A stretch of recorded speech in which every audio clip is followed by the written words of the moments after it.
So what is Amunah?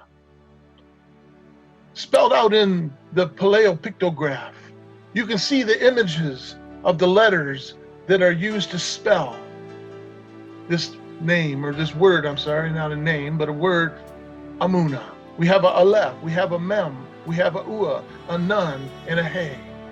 The Aleph, it means the first, the strong, the leader. I'm just going to read through these. I'm going to show you what he revealed to me as I was reading these different explanations of these letters. And I see our Mashiach. I see his Ruach. I see all of the elements of Amunah, or faith, contained within the word Amunah. First, strong leader, who came chaos and mighty through his blood to add and to secure and to hook those that are to continue as his body, his heirs, through his son, and become sons, so that we will have the eyes to be able to look.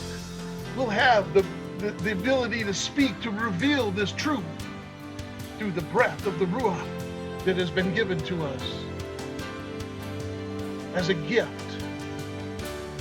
known as Amunah, our faith, if you will. Amunah contains everything about our Mashiach, the Ruach, and the gift of this word is so important in our lives that we need to know what it is so that we can recognize it in ourselves. Hallelujah.